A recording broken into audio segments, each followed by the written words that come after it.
It was as if you had awoken into a nightmare. The people you once called friends were after you.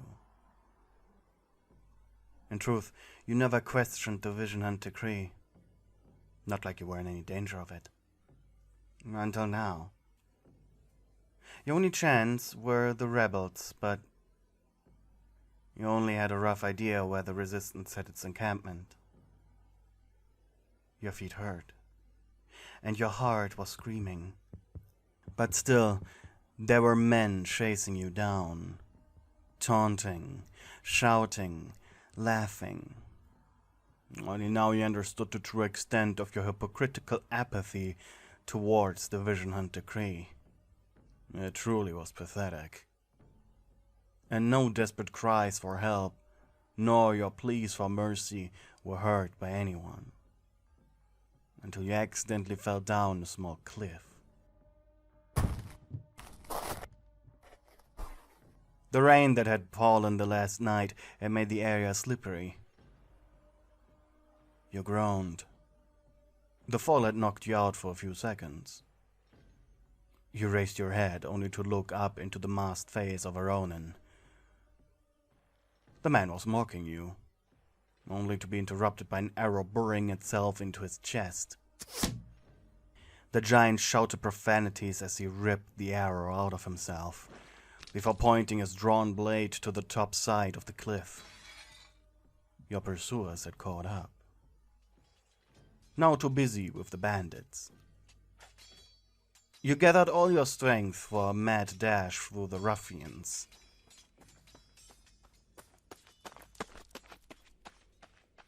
The noises of battle soon quieted down behind you. Breathless and out of energy, covered in mud and blood, you fell forward onto the dirt. With a shaking hand, you took the vision that had manifested only mere hours ago out of your pocket. It was an animal vision.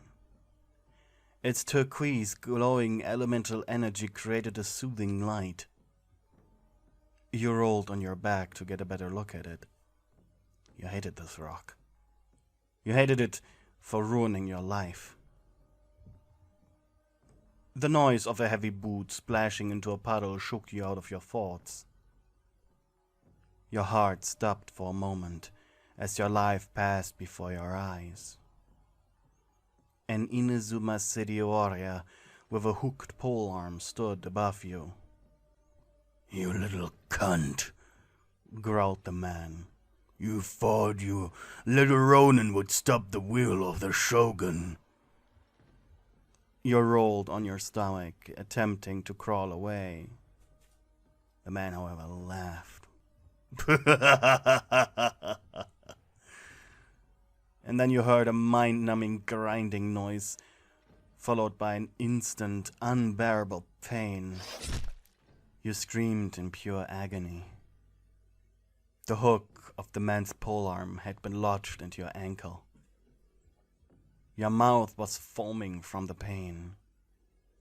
"You little vision bearers disgust me, flaunting your Archon-given powers." You stared back at your assailant. He grinned dirtily at you with a thin line of drool coming out of his mouth. "But you know, whenever I saw you walk around in that palace, I couldn't help but want a piece of that." He began fiddling with his belt as a horrifying realization overcame you. "I'll make sure your little blessing becomes your worst nightmare, little stray."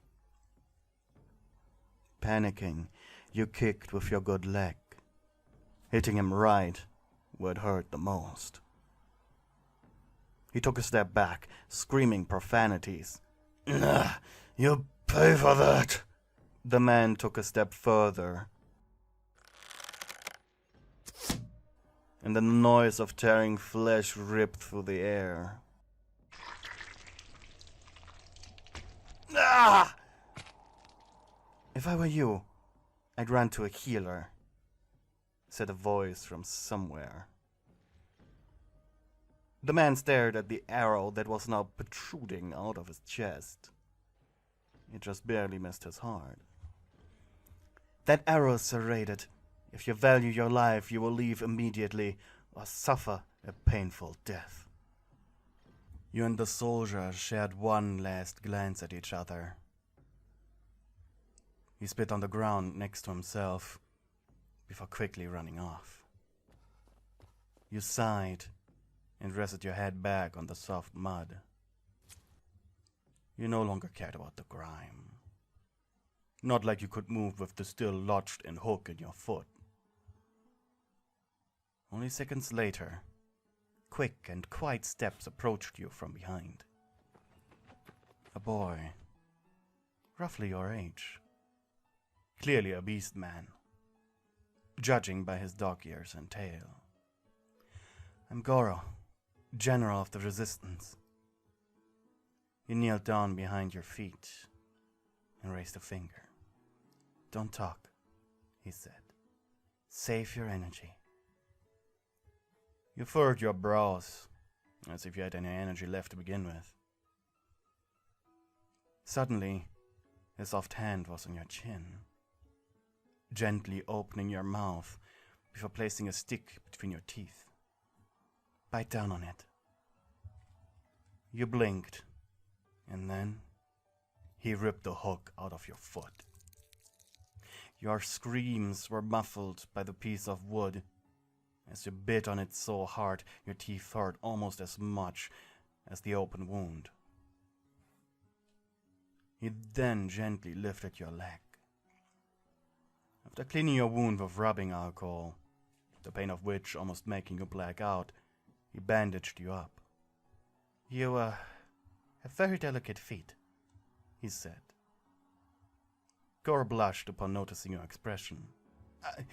I'm not a pervert, I promise. I just suck at pep talk like this. He forced a smile. He kept your leg lifted up, realizing that you couldn't walk like this. Plus, the mud would ruin this perfect bandage almost immediately. More awkwardly than necessary, he picked you up into an almost bridal-esque position. He walked for a few minutes, the both of you trying desperately to look into different directions, until you reached his camp. It wasn't big, just a campfire with a cookpot, 2 logs and a bag. He sat you down on one of them, and placed the bag under your injured leg. Tomorrow, we will run as fast as we can to the resistance camp. You nodded. While I did my best on your leg, I would feel much more comfortable knowing an actual field medic looked at it. Once again, you nodded, desperately hoping that by the end of this ordeal it wouldn't have to be amputated. Using flint and steel, he lit up the campfire. So, how did all this happen? He asked, and tilted his head. If I may ask, of course, he added. You sighed. I originally come from Mondstadt. When the decree began, I was stranded here. Through dumb luck, however, I managed to acquire a position as maid in the Shogun's palace. Gorou's eyes widened. He couldn't wait to tell Her Excellency Kokomi about you. And with shaking hands, you showed him your vision. During tonight's banquet, it just appeared. You started to quietly sob. I don't even know how I managed to escape. Gorou sat down next to you, comforting you by wrapping his arms around you. It's okay. It's over now. No, you cried. I'm still not home. I want to go back to Mondstadt. It's okay. Let it out. This will soon be over. He spoke. His heart sank. You probably didn't even know what you could do with your vision. The next day he was carrying you on his back across an idyllic beach in an attempt to reach the other rebels. You were both quiet, save for you occasionally sharply inhaling due to a wave of pulsating pain from your leg. He had changed the bandages before he started carrying you. The wound didn't look great. And this time his cleaning efforts had hurt far more. But you bit through the pain, desperately ignoring it. One question remained on your mind, however. Gorou, you mumbled, trying to bite through your agony. Yes? He asked. How closely are you related to dogs? He blushed and looked away, and you blinked, placing a hand on his head almost instinctively. He let out an embarrassed huff, and you smirked. This was actually helping you to not think of your damaged foot. Also, his hair was wonderfully fluffy. You gently began to stroke through it. You could feel his tail swish under you from left to right. Slowly you increased the pressure and speed of your ministrations, while he himself stopped walking. He groaned and arched his back forward, almost throwing you off of him. But it just granted you further access down into his neck. However, instead, you grabbed one of his ears. Instantly his body shook. You moved no muscle, until you began to glide your fingers up and down his ear. He moaned, his legs twitching. You probably should stop now. Yet, you tightened your grip. His tongue rolled out of his mouth as he began to breathe heavily. You took a shaky step forward. Gorou's mind shouted at him to throw you off, to call you a pervert and make you walk the rest of the way to camp, but his body refused, enjoying your petting and teasing just a tad bit too much. This bliss lasted until you went a step too far by saying, "Oh, you good boy." Instantly, he dropped you on the ground, both of you blushing heavily. He was out of breath. Gorou looked at you for a moment before saying, I need to take a leak.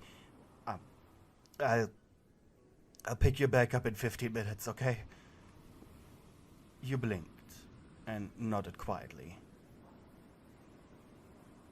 This had been your fault.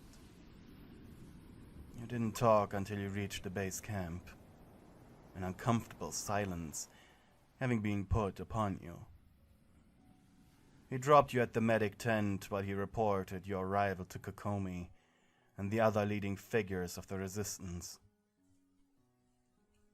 2 weeks later, you were released from the tent and were given your own shelter.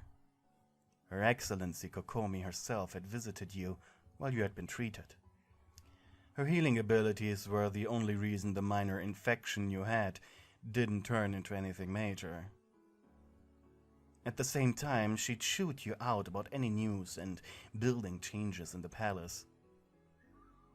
Every time she left, she did so with a pleased face, so maybe you were doing something right. After you had been returned to health, it had been decided, however, that you weren't made for battle, but due to your involvement with the Shogun, would remain in the camp for your own safety. You took on the hobby as a cook, it being the only thing that you were really good at, while Kokomi herself sought to teach you how to utilize your vision. But you haven't seen Gorou since. Not until one night, a visitor entered your tent. "Hey," said a shaking voice, forcing you awake. "What? Are we under attack? Shh. The person interrupted. You rubbed your eyes. Gorou? Is that you? You asked. The silhouette above you visibly nodded. Would you like to watch the sky with me? He asked, and you blinked. What? There's a meteor shower happening. You smiled. Sure, you said. You followed the dog-eared general to a grass field. The wind was slowly picking up, giving a comfortable, cool breeze as you both laid down. It was just like he said. Shooting stars shot across the sky. It was beautiful. Yet why was he spending a moment like this with you? It would have made much more sense to you if he spent this tender moment with Her Excellency. You glanced at him, smiling. His eyes glowed in the light of the moon and the stars. Suddenly he noticed you staring, and he smiled. You blushed and looked back. And then something soft and warm snaked around your hand. Shifting your attention, you saw that he had taken your hand in his. You huffed. Why so handsy? For a moment his hand let go, but you squeezed harder. I'm not complaining. He sighed. Her Excellency, she doesn't want me to spend time with you, he said. In her opinion, I would forego my duties in favor of you. You blinked. And why is that? In truth, ever since that day where he paused, too embarrassed to say it, and after a moment of awkward silence, he simply continued. Where you called me a good boy, I felt my loyalties shift. He blinked. I'm of course still loyal to the cause and Her Excellency Kokomi, but above all else, I wish to spend time with you. You didn't answer. If I get too attached to you, this would mean I weaken the resistance. Do it to me giving you more attention and resources than you would actually need, endangering Her Excellency Kokomi's strategies. But I just... He looked away. He mumbled something. What? He asked. He mumbled the same thing louder. This time you could only hear the word dog. If it's so embarrassing, and you don't want to say it out loud, it's... I want you to call me a bad dog.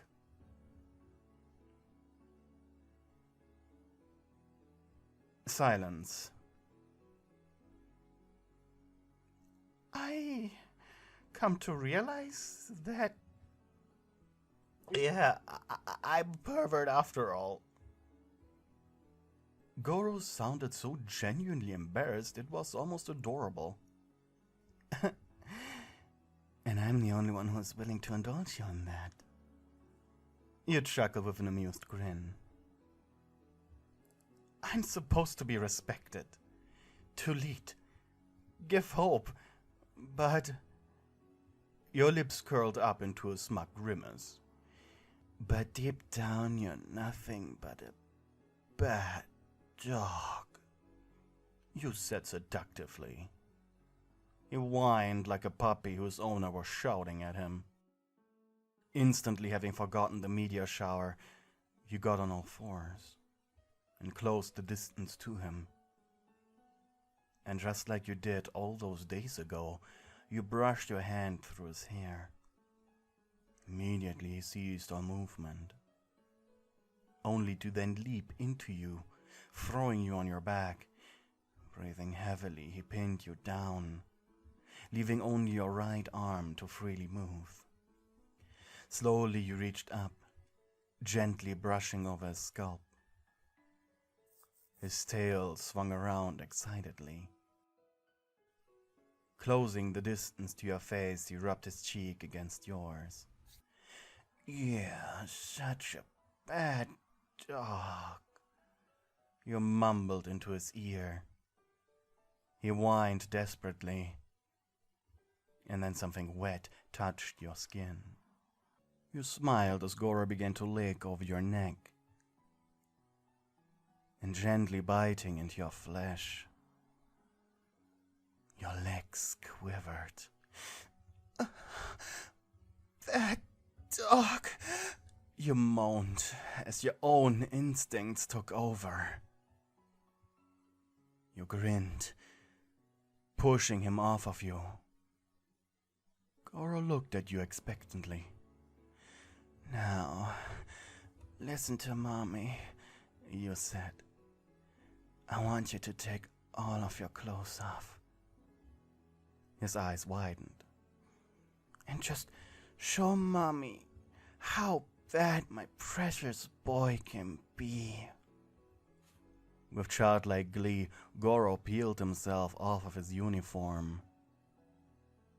And you grinned, impressed. "Ah, you might call yourself a dog," you said with a pleased expression. "But you're human where it counts."